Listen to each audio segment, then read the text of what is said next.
mislim da je ta utakmica bila iznenađenje ne samo za vas, nego definitivno i za sve nas i sve ljubitelje sporta s obzirom na ono što smo mi uradili proteklih godina. Mislim da je taj rezultat bio razočaravajući za nas, ali da definitivno nije odraz naše prave snage, s obzirom da smo imali nekoliko povrijeđenih igrača i jednostavno desilo se šta se desilo. Sutra je možda jedna od ključnih utakmica, ali ne bih rekao da je samo za nas, mislim da isto tako da je jako bitna utakmica za Izrael, koji zna da ne smije izgubiti, a mi smo igrali dosta ovakvih utakmica pred našim navijačima u Zenici i sigurno da uz njihovu podršku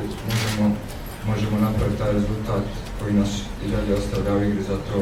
ajde kažem, treće mjesto. Pa kao što ste rekli, mislim da smo dovoljno puta pokazali da iako neki od igrača nismo igrali u svojim klubovima, mislim da smo uvijek dali svoj maksimum za reprezentaciju, s obzirom da je to nešto posebno za sve nas i ja vjerujem da će i prošle utakmice biti isto tako, s obzirom da smo svi svjesni značaja ove utakmice, jer mislim da neke utakmice na početku kvalifikacija nismo odradili onako kako možemo i jednostavno nemamo više prava na te neke kikseve i bez obzira na sve probleme, odnosno neigranje u klubovima, moramo se okrenuti prestaciji da i više nego što možemo sve jedan. Moram da pohvalim naše navijače, s obzirom da u zadnjih par godina stvarno nije bilo nikakvih incidenata i došli su tu da bodre nas, a isto tako su dali, odnosno podržali su i gostujuće himne i sve ostalo navijače koji su dolazili, tako da mogu samo da kažem da tako nastave i još jednom da ih pozovem da sutra bude isto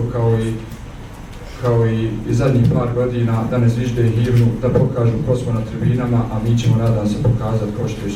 ko smo i šta smo na terenu. I said for some Israel papers, I think that I don't expect any problems tomorrow because we are here to play football, and I don't see a reason why there should be any problems because for politics there is no place for sport, and I expect to be like that tomorrow. And the second question was,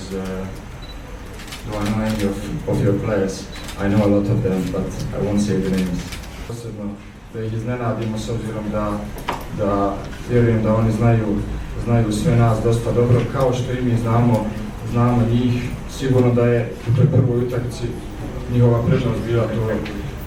to što smo bili povrijeđeni Vedo i ja i još par igrača i sigurno da im je to na neki način išlo u korist i može se reći da se to i odradilo na taj rezultat u Izraelu i ja vjerujem